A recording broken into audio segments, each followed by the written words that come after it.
Tibetan bowls are made of 7 different metals. Each metal is representative of one of the original visible 7 planets in the sky. So we have lead for Saturn, iron for Mars, tin for Jupiter, copper for Venus, Mercury for Mercury, silver for the moon, and gold for the sun. All these metals were taken and melted into a flat plate and then hammered bit by bit by hand and made into a bowl shape.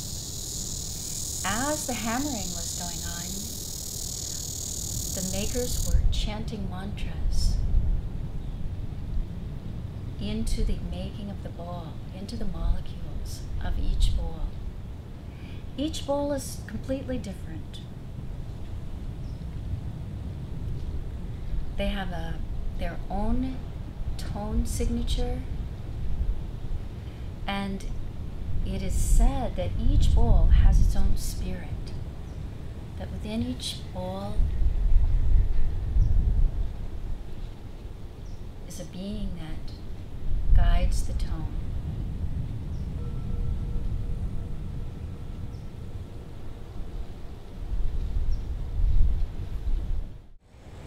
To play a Tibetan bowl, first we pick it up and put it in the flat part of our palm, with the fingers slightly holding it, but not spread too much and really grabbing on it, because it tends to dampen the sound that way. There's a nodal point or a still point in the very center of the bowl. So if you keep your hand just under the very center of the bowl and the fingers somewhat extended out, you get a good grip on the bowl, but you don't dampen the sound. Then you find a mallet that would work well for the size of bowl. So I've got a big mallet and a big bowl.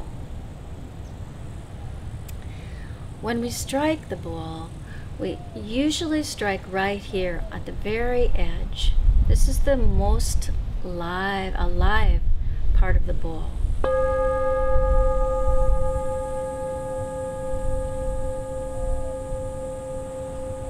It has the most overtones, the deepest ringing possibility.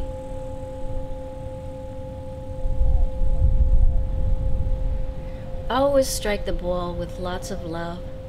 Our intention is important.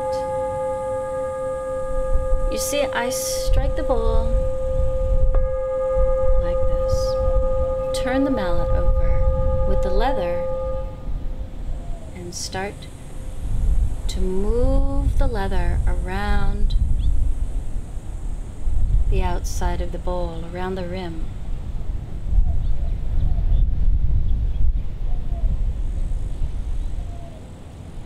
This bowl has a very low sound. It also has many other sounds.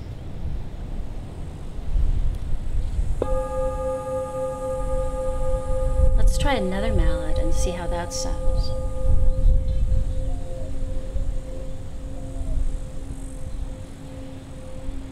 Now the overtones or the partials, the different notes within this bowl are coming out a little higher. This smaller mallet's bringing out a higher tone. I'm pressing fairly hard. It's a balance between how hard I press and how much I can still hold on to the bowl. I'm not pushing it so hard that I'm pushing it out of my hand, but I'm getting a good grip on the side of the bowl. If it starts to chatter like that, a little bit of chatter, slow down.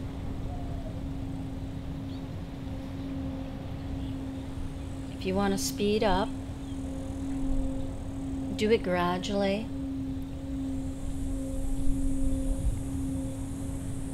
And you don't have to go around and around and around. You can just work it a little bit, like a half moon.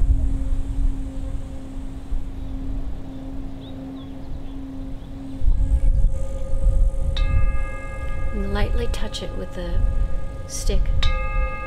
Brings out some of the overtones, the higher tones.